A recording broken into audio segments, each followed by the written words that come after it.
നമസ്കാരം. എല്ലാ NTV പ്രേക്ഷകർക്കും നിങ്ങളുടെ ഇന്ന് എന്ന പ്രോഗ്രാമിലേക്ക് സുസ്വാഗതം. ഇന്ന് 2025 ജനുവരി മാസം 25-ാം തീയതി 1200-ാം ആണ്ട് മകരമാസം 12-ാം തീയതി ശനിയാഴ്ച. ഇന്നത്തെ നക്ഷത്രം വരുന്നത് തന്നെ തൃക്കേട്ട നക്ഷത്രമാണ്.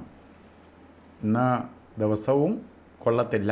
ശനിയാഴ്ച, ശനി മന്ദൻ്റെ ദിവസമാണ്. അതുകൊണ്ടാണ് ജ്യോതിഷശാസ്ത്രപ്രകാരം മായ എന്ന അക്ഷരം കൊണ്ടാണ് ശനിയെ സൂചിപ്പിക്കുന്നത്. ജാതകമൊക്കെ എടുത്ത് നോക്കുമ്പോൾ അറിയാം, അവിടെ ശനി എന്നല്ല എഴുതിക്കണേ, മായ എന്ന അക്ഷരമാണ് എഴുതിക്കണേ. എല്ലാ അക്ഷരങ്ങൾ അതിനകത്ത് എഴുതിയിട്ടുള്ളൂ. അതിൽ മായ എന്ന അക്ഷരം എഴുതിയിട്ടുണ്ട്. അതായത് മന്ദൻ. മന്ദൻ എന്ന് പറഞ്ഞാൽ എന്താണ്? പതുക്കെ സഞ്ചരിക്കുന്നവൻ ശനി. അപ്പോൾ ഇന്നത്തെ ദിവസത്തിലെ പ്രത്യേകത എന്താണ്? കാര്യങ്ങളെല്ലാം മന്ദഗതിയിലേ പോകത്തുള്ളൂ, എല്ലാം പതുക്കെ സഞ്ചരിക്കാൻ പറ്റുള്ളൂ. ഓവർ സ്പീഡിൽ പോകണമെന്ന് വിചാരിച്ചാൽ പോലും കാര്യങ്ങൾ സ്ലോവിലേ പോകത്തുള്ളൂ. അതുകൊണ്ട് നമ്മൾ എന്ത് ചെയ്യണം? വളരെ ശ്രദ്ധയോടുകൂടി വളരെ സൂക്ഷിച്ച് കാര്യങ്ങൾ കൊണ്ടുപോകണം. അതിനെ സൂചിപ്പിക്കുകയാണ് നമ്മളിവിടെ. പക്ഷേ ഏറ്റവും പ്രധാനമെന്ന് പറയുന്നത് തൃക്കേട്ട നക്ഷത്രം ബർത്ത്ഡേ വന്നിട്ടുള്ളവർ ഒരു വർഷത്തെ, അതായത് മകരമാസത്തിലെ തൃക്കേട്ട നക്ഷത്രം ബർത്ത്ഡേ ആയിട്ട് വന്നിട്ടുള്ളവർ ഇന്ന് ശനിയാഴ്ചയും കൂടി ആകയാൽ ഒരു വർഷത്തെ ഫലത്തെയാണ് നമുക്ക് ചിന്തിക്കേണ്ടത്. മറ്റത് ഒരു ദിവസത്തെ കാര്യം, അതൊരു ദിവസം അങ്ങ് പോട്ടെ, എങ്ങനെയെങ്കിലും അങ്ങ് പോകും. പക്ഷെ ഒരു വർഷം അങ്ങനെ ഈസി ആയിട്ട് പോകത്തില്ല. അപ്പോൾ നമ്മൾ വളരെ സൂക്ഷിക്കണം. ഒന്ന്, കാര്യങ്ങളെല്ലാം മന്ദീഭവിക്കും. ഇപ്പോൾ ചെയ്യുന്ന പ്രവൃത്തിയിൽ എല്ലാം വിഘ്നം ഉണ്ടാവും, അത്ര സ്മൂത്തായി പോകത്തില്ല. അതുപോലെ സാമ്പത്തിക നഷ്ടം വരും, ശാരീരിക ബുദ്ധിമുട്ടുകളുണ്ടാവും, ടെൻഷൻ കൂടും. ഇങ്ങനെ പലതരത്തിലുള്ള നമുക്ക് ശാരീരികം, മാനസികം, സാമ്പത്തികം ഈ രീതിയിലെല്ലാം ബുദ്ധിമുട്ടുണ്ടാക്കുന്ന സമയമാണ് ശനിയുടെ ബന്ധം നിൽക്കുന്ന ബർത്ത്ഡേ വന്നിട്ടുള്ളവർക്ക് ഒരു വർഷത്തെ ഫലത്ത്. അപ്പോൾ നമുക്ക് എന്ത് ചെയ്യാം? നമ്മൾക്ക് ബാധിച്ചിരിക്കുന്ന അല്ലെങ്കിൽ ബാധിക്കാൻ പോകുന്ന ഈ ദോഷത്തെ നമുക്ക് അതിജീവിച്ച് പോകാൻ സാധിക്കും. ഇത് സാധിക്കണമെങ്കിൽ നിങ്ങൾ വിചാരിച്ചാലേ നിങ്ങളെ ദോഷത്തെ മാറ്റാൻ സാധ്യമാവുള്ളൂ. അപ്പോൾ നമ്മളിലേക്ക് വരുന്ന ശനി എന്ന് പറയുമ്പോൾ എപ്പോഴും നമ്മൾ ചിന്തിക്കേണ്ടത് ജ്യോതിഷ പോലീസാണ് ശരിക്കും ശനി. നമ്മൾ ഏറ്റവും കൂടുതൽ നമ്മളിൽ വരുന്ന നെഗറ്റീവ് ഫലത്തെ ഇല്ലാതാക്കുന്നവനാണ് ശനി. അപ്പോൾ നമ്മളെ ശിക്ഷിക്കുന്നവനാണ്. നമ്മൾ ചെയ്ത തെറ്റുകൾക്ക് ഫലം തരും. തെറ്റൊന്നും ചെയ്യാത്തവരെ ശനിയെ പേടിക്കൊന്നും വേണ്ട.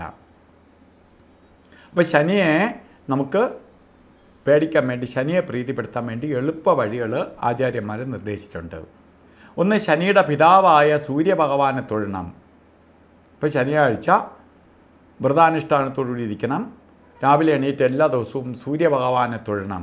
സൂര്യൻ പ്രപഞ്ചത്തിൻ്റെ പിതാവാണ്, എല്ലാ ഗ്രഹങ്ങളുടെയും ദേവനാണ്. അപ്പോൾ അത്രയ്ക്ക് എന്ത് ഗ്രഹദോഷത്തെയും മാറ്റാനുള്ള ശക്തി സൂര്യഭഗവാനുണ്ട്. അതുകൊണ്ട് സൂര്യനെ തൊഴണം. അപ്പോൾ അന്ന് വ്രതത്തോടു കൂടിയിരിക്കണം. ശനീശ്വര യന്ത്രം ധന ആകർഷണ യന്ത്രവുമായി ചേർത്ത് ദേഹരക്ഷ കെട്ടണം. ഒരു ശനി കവചം നമ്മളിലേക്ക് കെട്ടണം. ഇതൊക്കെ ചെയ്തു പോകുമ്പോൾ ശനിയുടെ നെഗറ്റീവ് നമ്മളിലേക്ക് ബാധിക്കില്ല.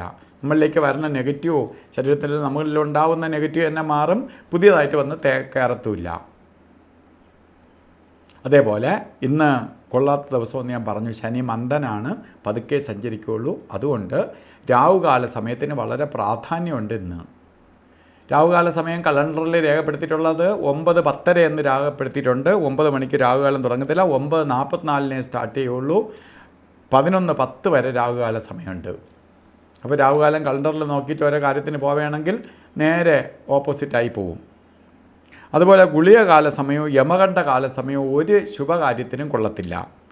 അതിൽ ഗുളികകാല സമയം വരുന്നത് 6:51 തൊട്ട് 8:17 വരെയും, യമകണ്ഠ കാല സമയം വരുന്നത് 2:03 തൊട്ട് 3:30 വരെയും. അതുപോലെ ഇന്നും നമുക്ക് അഭിജിത്ത് മുഹൂർത്തത്തിന് പ്രാധാന്യം കൊടുക്കണം. ശരിക്കും 12:13 തൊട്ട് 1:01 വരെ 48 മിനിറ്റ് നേരമാണ് അഭിജിത്ത് മുഹൂർത്തം. അപ്പോൾ പ്രപഞ്ചത്തിൽ തന്നെ ആ 48 മിനിറ്റ് നേരം പോസിറ്റീവ് എനർജി നിൽക്കും. ഏത് സമയദോഷം ഉണ്ടെങ്കിലും അതിനെയൊക്കെ അതിജീവിച്ചു കൊണ്ട് പോകാൻ സഹായിക്കുന്ന ഒന്നാണ് അഭിജിത്ത് മുഹൂർത്തം. അതുപോലെ ഇന്നത്തെ ദിവസം ഓരോ കാര്യത്തിന് ഇറങ്ങുന്നവരും വീട്ടിൽ നിൽക്കുന്നവരും ഒക്കെ ആയിക്കോട്ടെ, വസ്ത്രധാരണത്തിൽ ശ്രദ്ധിക്കണം.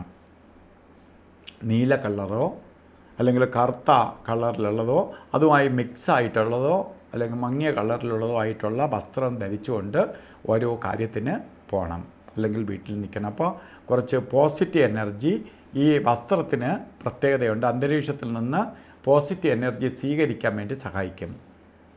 അപ്പോൾ നമ്മളെ ദോഷഭാവങ്ങൾ മാറിക്കിട്ടും. അപ്പോൾ ഇന്നത്തെ ദിവസം എല്ലാവർക്കും ശനീശ്വരൻ്റെ അനുഗ്രഹം ഉണ്ടാവട്ടെ എന്ന് പ്രാർത്ഥിച്ചുകൊണ്ട് നിർത്തുന്നു. നന്ദി, നമസ്കാരം.